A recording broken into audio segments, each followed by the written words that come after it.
Iniciando a parte final da Lei 8.112, que fala do regime disciplinar, responsabilidade civil, criminal e administrativa. O artigo 116 começa a falar dos deveres. Nós vamos ler rapidamente, porque isso aqui é leitura e releitura para a gente memorizar. São deveres do servidor: exercer com zelo e dedicação as atribuições do cargo, ser leal às instituições a que servir, observar as normas legais e regulamentares, cumprir as ordens superiores, exceto quando manifestamente ilegais. Existe algum segredo aqui? Não, a gente lê e relê para memorizar. A gente deve tomar cuidado para a prova, observar as normas legais, o que está previsto na lei, e regulamentares, também aquilo que estiver em regulamento, portaria, decreto, não somente as leis. Nós sabemos que na Constituição está escrito: ninguém é obrigado a fazer ou deixar de fazer nada se não estiver previsto em lei. Mas para o servidor público, ele deve cumprir todas as normas legais e também regulamentares, não somente a lei, cumprir as ordens superiores, exceto quando manifestamente ilegais. Ordem ilegal não se cumpre. Ordem ilegal você não deve cumprir. Tranquilo? Então não há segredos aqui.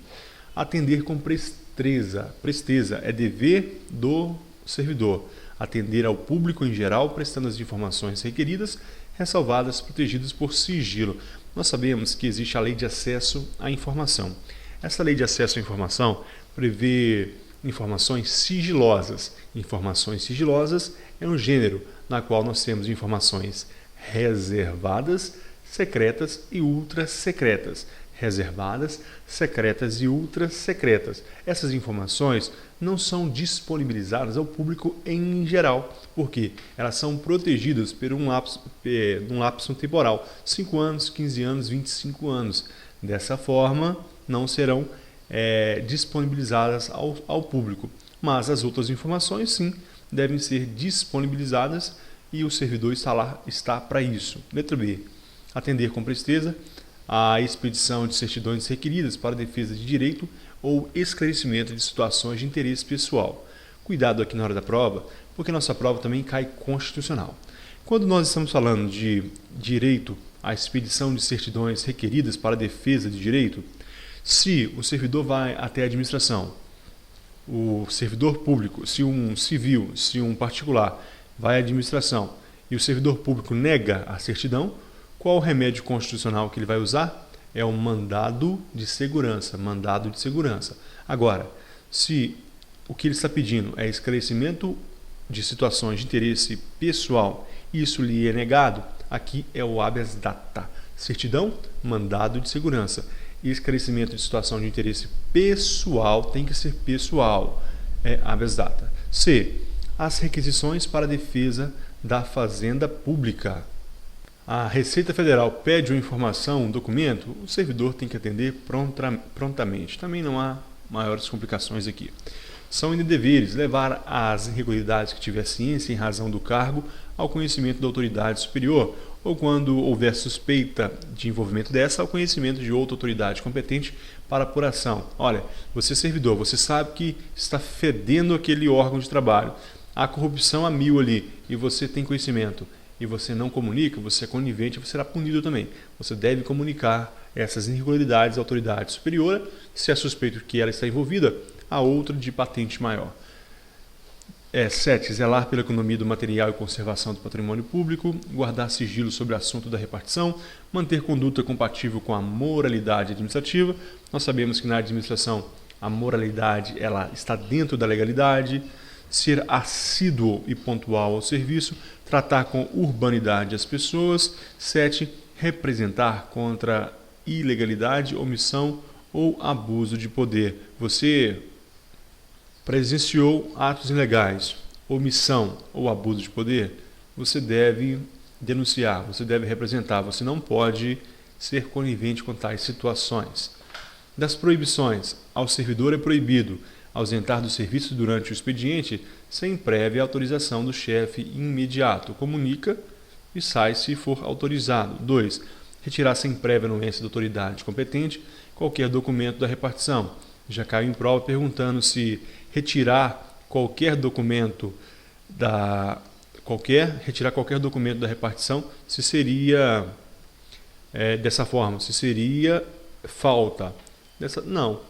ele tem que retirar sem anuência da autoridade competente. Dessa forma, ele vai está numa das proibições da Lei 8.112, recusar fé a documentos públicos. Até que se prove o contrário, os documentos públicos, eles são legítimos, eles são verdadeiros e sem justificativa, sem que se prove o contrário, um servidor ele recusa a veracidade daquele documento, ele se enquadra numa das proibições da lei. Então ele não pode recusar fé aos documentos públicos. 4. Opor resistência injustificada ao andamento de processo ou execução do serviço. Você vai embaraçar um serviço ou um processo administrativo sem justificativa plausível? Proibição. 5. Promover manifestação de apreço ou desapreço no recinto da repartição. Entra aqui na moralidade. A repartição pública não é lugar de fazer promoção pessoal e nem de menosprezo de companheiro de trabalho. Então, dessa forma, promover manifestação de apreço ou desapreço no recinto também está proibido pela Lei 8.112. Cometer a pessoa estranha em repartição, fora dos casos previstos em lei, o desempenho de atribuição que seja de sua responsabilidade ou de seu subordinado. Você está numa repartição e responsável pela guarda dos documentos de natureza reservada. Você chama um amigo para ajudar naquele dia ali, que é ponto facultativo, mas você foi trabalhar. Então você chama alguns amigos para ajudar ou para bater papo durante aquele trabalho. Não pode. Fora dos casos previstos em lei. Existem, por exemplo, você é um técnico de informática que trabalha naquela repartição, mas existem atribuições que são muito evoluídas para você. Então a lei permite que outro profissional venha dar apoio em caso de emergência, em caso de pane no sistema de informática, entre outros, e tudo bem. Mas o seu serviço não pode ser dado a outro pela sua vontade. 7. Coagir ou aliciar subordinado no sentido de filiarem à associação profissional ou sindical ou a partido político. Isso aqui, na teoria, é lindo, mas na prática existe aquele assédio moral. Vota em mim ou você sabe o que vai acontecer, principalmente se for contrato temporário. 8. Manter sobre sua chefia imediata, encargo ou função de confiança, cônjuge, companheiro ou parente até 2º grau civil. Como que cai na prova? Ou parente 3º grau. Então, até o 2º grau você não pode ser chefe imediato. Se você tem um cargo de confiança, um cargo de natureza especial, um cargo em comissão, você não pode ter sobre sua guarda, você não pode ser chefe imediato do seu cônjuge ou companheiro ou parente até 2º grau, pai, filho, irmão, irmã, não pode. 9. Valer-se do cargo para lograr de proveito pessoal ou de outrem, em detrimento da dignidade da função pública. A sua função pública, como o próprio nome já diz, é para o interesse público, é para trabalhar para a sociedade. Você não pode usar do seu cargo para proveito pessoal ou alheio de outro. Você é perito do INSS, aí chega lá, você vai examinar a aposentadoria da sua tia, de alguém próximo. Aí você vai e faz uma vista grossa ali para passar facilmente e ser aposentado, mesmo de maneira irregular. Isso está proibido pela Lei 8.112. Participar de gerência ou administração da sociedade privada, personificada ou não personificada, exercer o comércio, exceto na qualidade de que acionista, cotista ou comandatário. Essas 3 formas aqui societárias, elas estão permitidas na Lei 8.112. Então você pode ser acionista de uma grande empresa e ser um servidor público. Você pode ser cotista de uma empresa e ser servidor público, também comanditário. Também você pode ser comanditário, é outra permissão da lei. Agora, salvo essas 3, participar de gerência ou administração de sociedade privada, personificada ou não personificada. Você não poderá ser o titular, por exemplo, de um grande supermercado ou de um pequeno supermercado e ser servidor público. Não pode. Só pode nessas hipóteses aqui: acionista, cotista ou comanditário. 11. Atuar como procurador ou intermediário junto a repartições públicas, salvo quando se tratar de benefícios previdenciários ou assistenciais de parentes até segundo grau ou de cônjuge ou companheiro. Vamos supor que você tenha um notável saber em direito. Você é formado em direito e exerce uma função pública, um serviço público qualquer na administração pública federal. Alguém te pede para você ser o procurador, ser o advogado nele em tal situação. Está proibido, isso está proibido. Se você é um servidor público, você não pode ser procurador de outros junto a repartições públicas.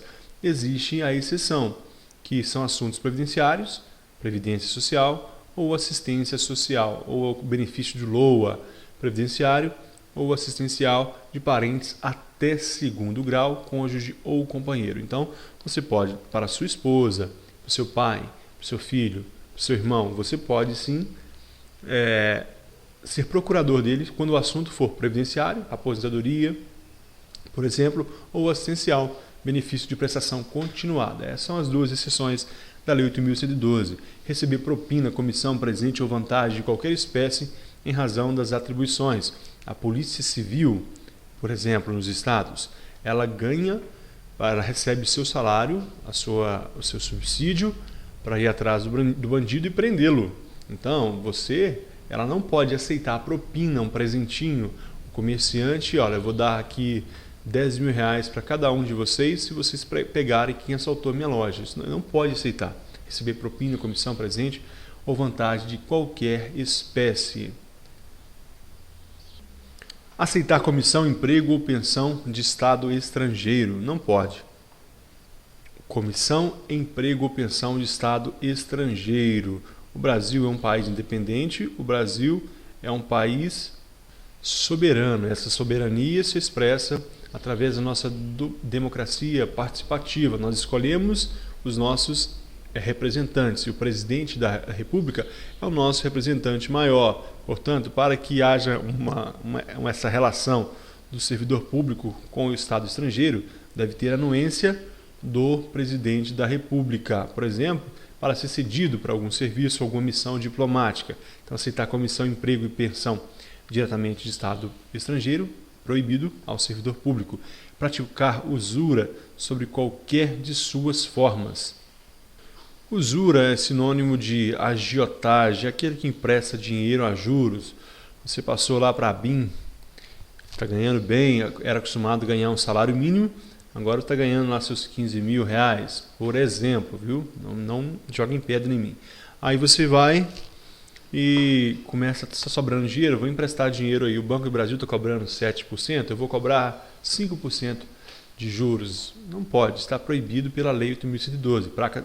Prática de usura sobre qualquer de suas formas, emprestar dinheiro a juros abusivos. Não pode proceder de forma desidiosa, preguiçosa. Você passou no concurso, agora eu vou descansar, vou ficar de boa aqui e deixe os contratados, aqueles que estão em serviço temporário, mostrar serviço, porque eu sou efetivo, eu já sou estável, 3 anos. Então, isso também não pode, cabe até recomenda-se a demissão do servidor, ainda que estável, que for comprovadamente ineficaz ou decidioso. Das proibições ainda utilizar pessoal ou recursos materiais da repartição em serviços ou atividades particulares. Isso aqui nos municípios é um grande problema. As máquinas da prefeitura, as máquinas de terraplanagem para serviços particulares, o pessoal que trabalha como os pedreiros em serviços particulares, cometer a outro servidor atribuições estranhas ao cargo que ocupa, exceto em situações de emergência e transitória.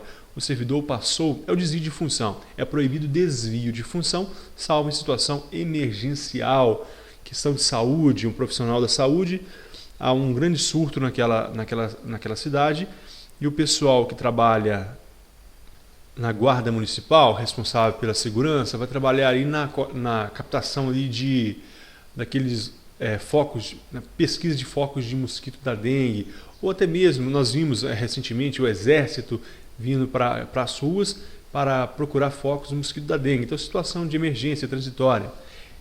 Exercer quaisquer atividades que sejam compatíveis com o exercício do cargo ou função e com horário de trabalho.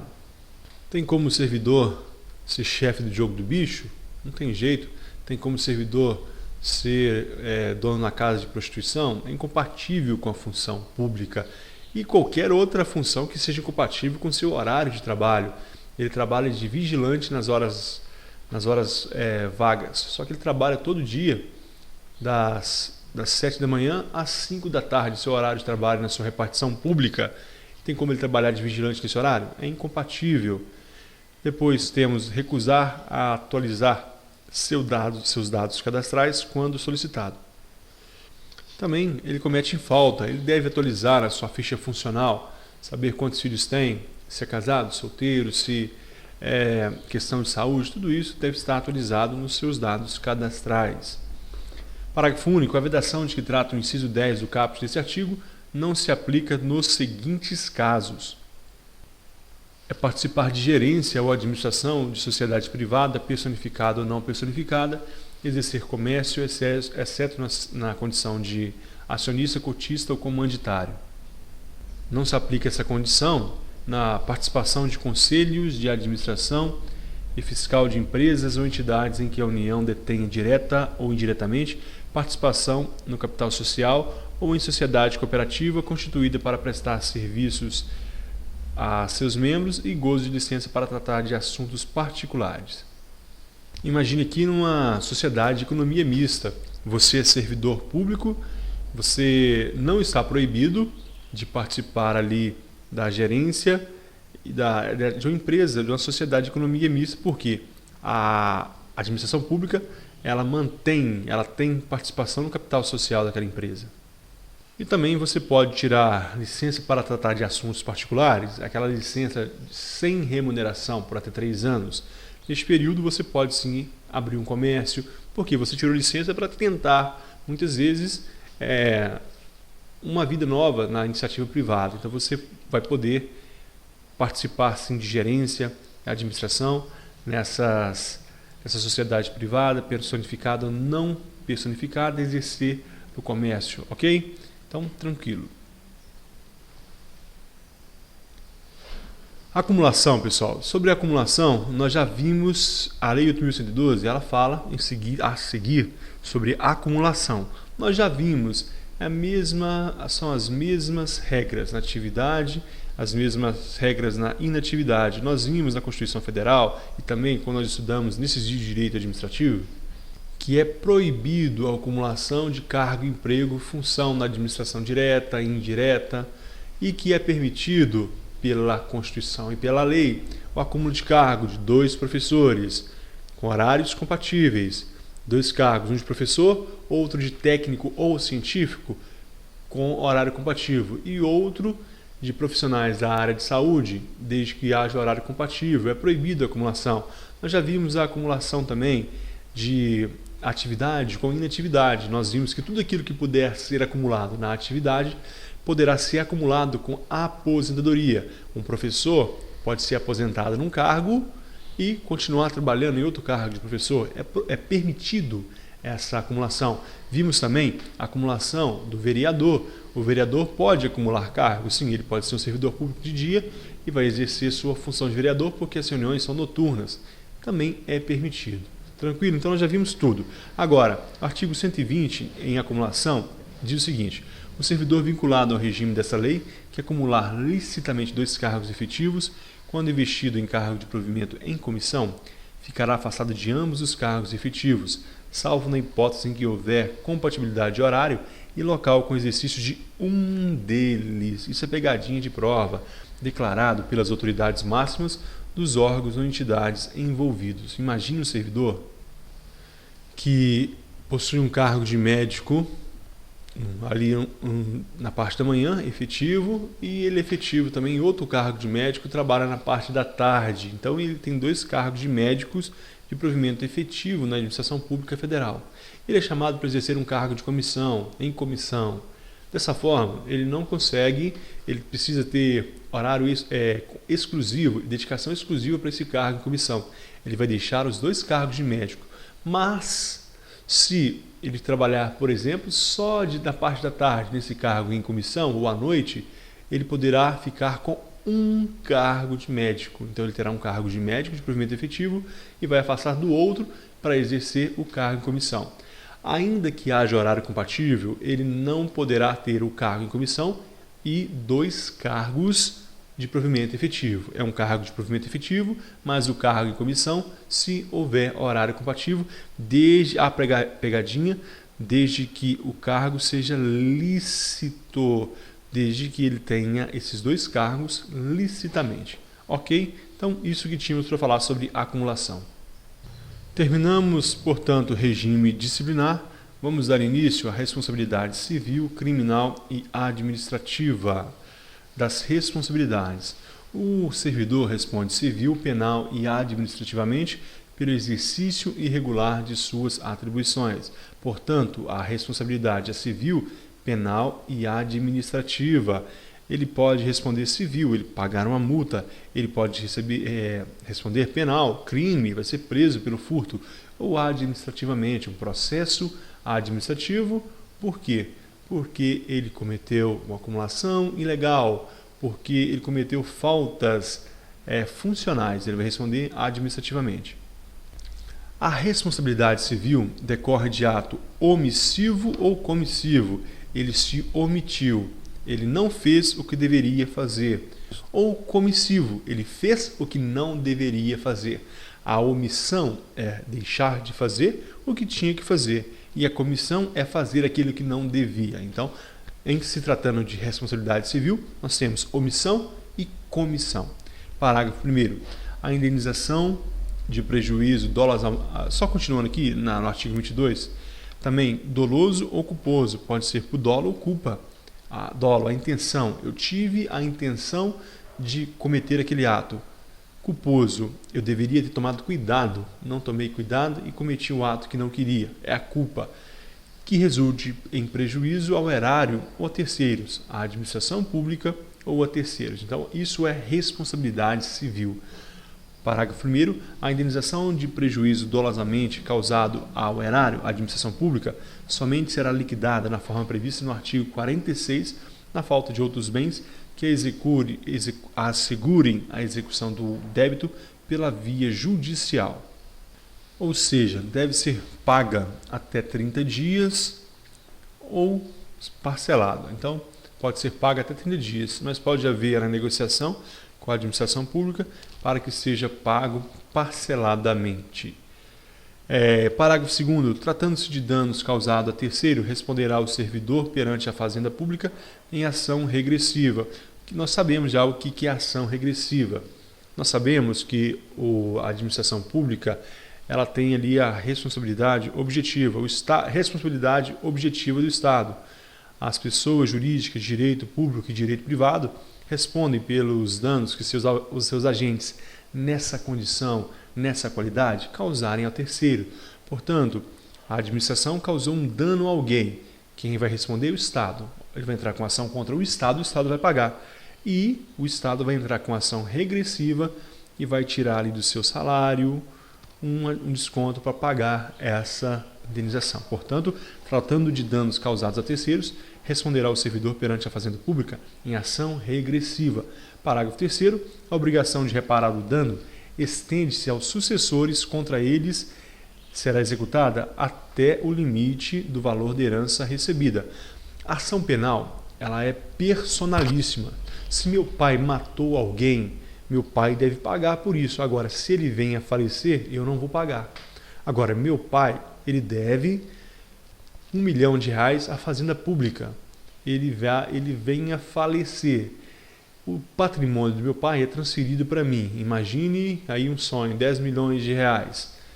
A administração pública, então eu vou ter que pagar esse 1 milhão que meu pai está devendo. Por quê? A ação civil ela não é personalíssima.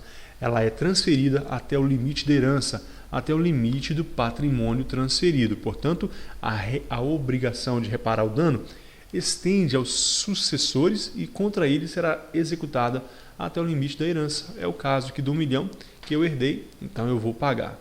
Agora, parágrafo 2º voltando. Tratando-se de danos causados a terceiros, responderá ação regressiva. Tranquilo. Artigo 123 das responsabilidades ainda. A responsabilidade penal, nós falamos no slide passado, para a gente situar, de responsabilidade civil. Omissão ou comissão, dolo ou culpa. Então, ato omissivo, ato comissivo, eu quis fazer ou eu não quis fazer, mas fiz. Dolo ou culpa. Agora, a responsabilidade penal abrange os crimes e contravenções. Aqui tem ação, tem omissão ou comissão? Não, isso é responsabilidade civil. Aqui nós temos crimes e contravenções imputadas ao servidor público. A responsabilidade. Nós sabemos aqui crimes e contravenções, são todos os crimes. Olha, o servidor agora é nessa qualidade. Lá no artigo 312 do Código Penal, e nós temos um trabalho sobre isso também, fique tranquilo que isso não vai cair na nossa prova de direito administrativo, isso aqui é matéria de penal. Mas só para a gente ver, a gente situar, nós temos o peculato, olha, é um crime próprio de servidor público, apropriar o funcionário de dinheiro, valor. Nós temos o peculato culposo, tem o peculato mediante erro de outrem, nós temos inserção de dados falsos em sistema de informação, nós temos ainda extravio, sonegação, utilização de livro ou documento, a concussão, que é exigir para si ou para outro, direto ou indiretamente, vantagem indevida, temos a corrupção passiva, entre outros crimes. Esses são crimes cometidos por servidor público contra a administração pública. Portanto, a responsabilidade penal abrange crimes e contravenções imputados ao servidor. Olha a pegadinha aqui, olha, nessa qualidade. Tranquilo? Então vamos agora à responsabilidade civil administrativa. A responsabilidade civil administrativa resulta do ato omissivo ou comissivo praticado no desempenho do cargo ou função. Olha, o servidor público ele tinha o dever de fazer. Essa responsabilidade pode cair na prova também como responsabilidade administrativa. A responsabilidade administrativa também nós temos a omissão e a comissão, só que ela é em função no desempenho do cargo. Portanto, ou função pública. Nós vamos voltar ao artigo 122 para a gente não confundir com a responsabilidade civil. Olha, a responsabilidade civil decorre de ato omissivo ou comissivo, doloso ou culposo, que resulte em prejuízo ao erário ou a terceiros. Na responsabilidade civil não fala que é em função em razão da função ou no cargo. Agora, a responsabilidade civil administrativa resulta de ato omissivo, eu não fiz. Comissivo, eu fiz, praticado em desempenho do cargo ou função.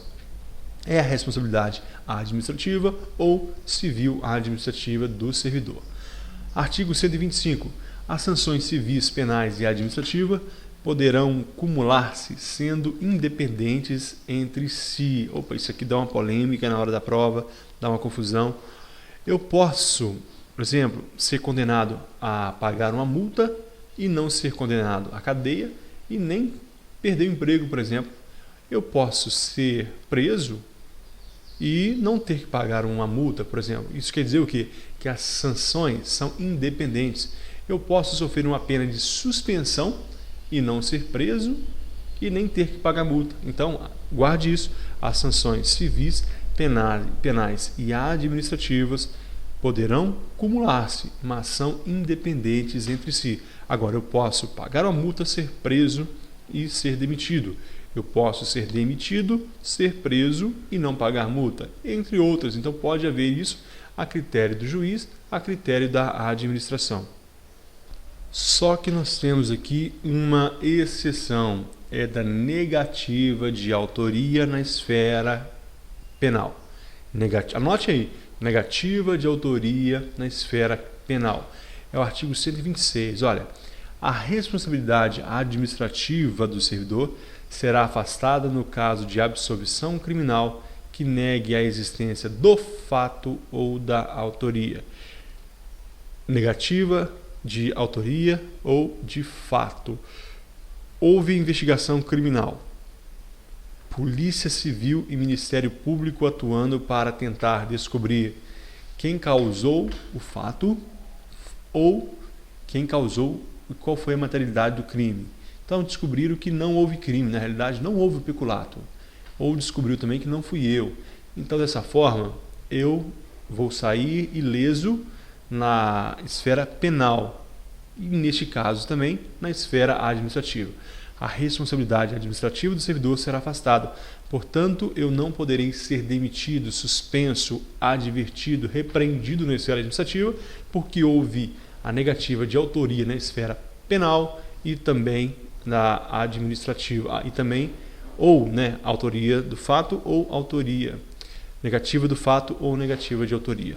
126A. Nenhum servidor poderá ser responsabilizado penal ou administrativamente por dar ciência à autoridade superior ou, quando houver suspeita de envolvimento desta, a outra autoridade competente para apuração de informação concernente à prática de crimes ou improbidade de que tenha conhecimento, ainda que em decorrência do exercício de cargo, emprego ou função pública. Isso não nem está na lei, mas está. Por quê? Porque a própria lei diz que o servidor deve comunicar, é dever do servidor comunicar se ele tiver conhecimento. Então, como que ele vai ser punido? Então, ele não pode ser punido. Se a lei diz que é dever, então ele não poderá ser responsabilizado, nem civil, nem penal, nem administrativamente, por dar ciência à autoridade superior quando houver suspeita de envolvimento dessa a outra autoridade competente. Então, tranquilo, também não teríamos problemas com isso na nossa prova.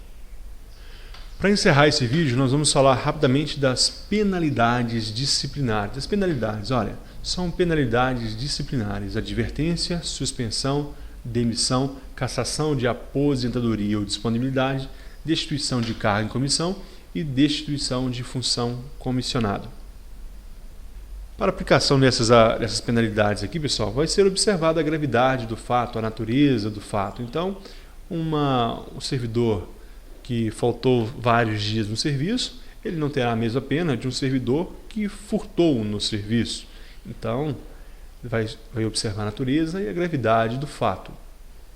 A advertência, pessoal, ela será sempre por escrito. Escreva isso aí, porque pode cair na sua prova. A advertência será aplicada por escrito, vai para a ficha funcional do servidor. Quando, por exemplo, o servidor deixar de cumprir sua obrigação, o seu dever funcional, ele vai ser punido então por advertência.